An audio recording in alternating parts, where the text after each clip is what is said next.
To train them is my cause. 8.5, elevation and depression. Today we're going to talk about angles of elevation and angles of depression. All right, so here we have the rock, and he's going to tell you how angle of elevation works. The definition of angle of elevation is the angle formed by a horizontal line and the observer's line of sight that is above the horizon. All right, so first you look straight across and then you look up. That's what makes it an angle of elevation. You first look straight out and then you look up. Versus angle of depression. The angle formed by a horizontal line and the observer's line of sight to an object below the horizon. So first you look straight across and then you look down. So straight across and then down. And that's what makes it an angle of depression. There we have Princess Leia. Let's do an example. So let's suppose you are standing on a 5-foot tall podium pledging allegiance to the flag that is above the ground. You look to the flag at an angle of elevation of 22 degrees. The distance from the bottom of the podium to the bottom of the flagpole is 100 feet. We have to find out how tall the flagpole is. All right, so let's draw some pictures. We have the flagpole, and then we have a podium, and then there's a little happy face, and I'll tell you why that it's a happy face instead of an actual body in a second. So first you have to look straight across, always look straight across, and then you either look up or look down. In this case, it's angle of elevation, so you look up. There it is. Now the reason why I didn't use a full person's body and rather just a little emoji is because if you want to be more specific about this problem, then you have to take into consideration the person's height, how tall they are. And so if I took away the whole body and only looked at the eyes, then you don't have to worry about how tall the person is. So just to simplify the problem is basically what I did. All right, so the angle of elevation was 22 degrees, so that's where you would label it. We want to know x, which is that part, and then the distance from the bottom of the podium to the bottom of the flagpole is 100 feet. All right, so as you can see, we have a right triangle that's missing a side. We're going to use the things we've been working on into this chapter to solve for x, mainly using trigonometry, and then more specifically, SOHCAHTOA. So if we look at the angle, 22 degrees, we have to ask ourselves, how does it relate to this side, which is opposite, and how it relates to this side, which is adjacent. Opposite and adjacent, when we do SOHCAHTOA, turns out to be TOA, the tangent. So this is the setup. Tangent of 22 is equal to x over 100. Punch it all into your calculator. We should get x is equal to 40. But if you notice, x is only the distance from here to here. We're missing this piece right here, which in the problem says it's 5 feet tall. So to find the whole height of the flagpole, all you got to do is add 5 feet to this guy, and we have the height of the flagpole. All right. Now, if we were in class, we would actually do this activity outside in front of the school with our flagpole in the front, and so that's usually a fun activity, but we're not doing it this year.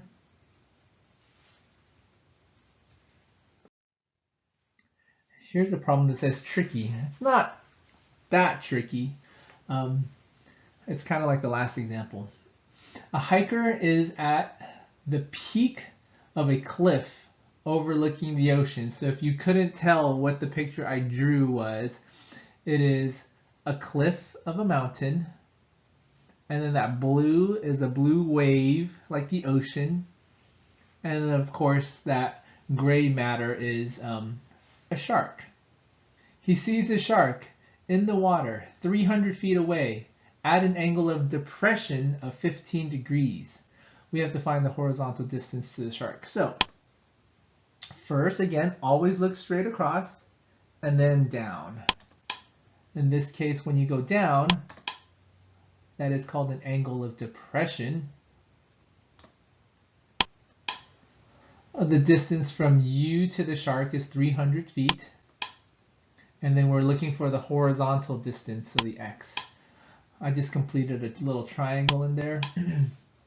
Setting it up, I forgot to tell you that this is 15 degrees is related to the x, which is adjacent, and the 300, which is hypotenuse. So adjacent and hypotenuse is cosine. Punch them into your calculator. You should get 289.7777. All right.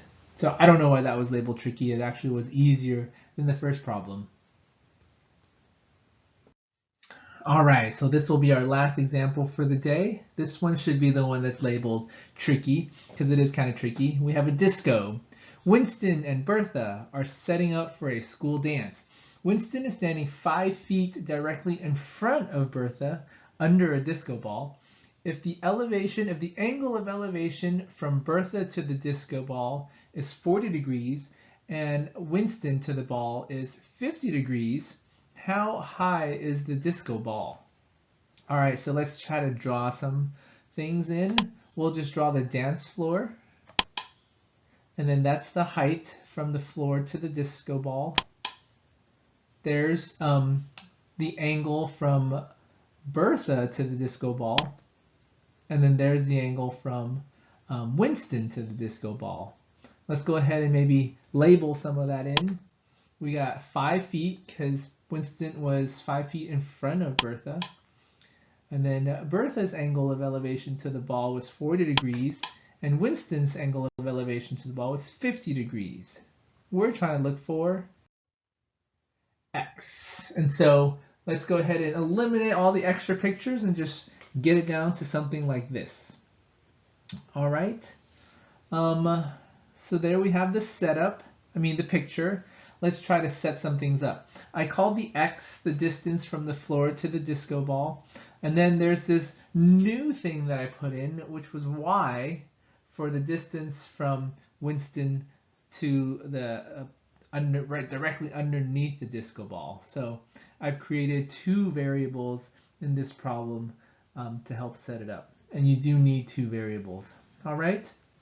Let's look at the smaller triangle on the inside, the 50-degree triangle. Let's try to set up a trigonometric function with that.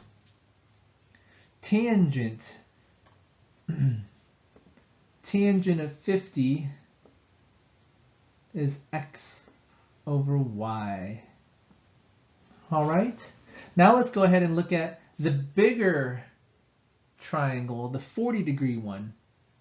Let's set up a trigonometric function for that one. Tangent of 40 is equal to x over 5 plus y. So if you can see, here's 40. Opposite of it is x. And adjacent to it is actually this whole thing, the 5 plus y. All right. So I basically came up with 2 variables and 2 equations, and you have to go back to Algebra 1 and try to remember how to solve 2 equations and 2 unknowns.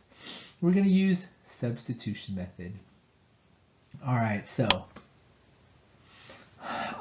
with the first equation we wrote, all I did was punch in tangent of 50 into my calculator, and I got 1.1918. And then what I did was I multiplied the y to the other side, and there it is. Okay, so I have something that I can substitute into the other equation. All right, I'll take this x and plug it in to that x. Substitute. So there it is. I also punched in tan 40 into my calculator to get this. To solve, so now we only have one equation with a y in it, which is nice. We're going to take the bottom, multiply it to the other side. There it is. Let me try to clean that up a little bit. All right. And then go ahead and distribute this in to get that. And now we just have a regular problem, regular algebra 1 problem where you have to solve for y. And then that's what we get for y, 11.8954. But that just gets us this distance. We want x, the distance from the ball straight down to the ground. So how do we do that? All we got to do is take our y and plug it into here to solve for x. All right, so plug the 11.8954 into that y. And once you do that, we should be able to get x equals 14.1762 feet. All right, so that was pretty complicated, but still fun because you got to use trigonometry. You got to use algebra 1 by setting up a system, and then you get to use a lot of math just to solve for that. All right, so that's all we have. Go ahead and see how you do on the homework.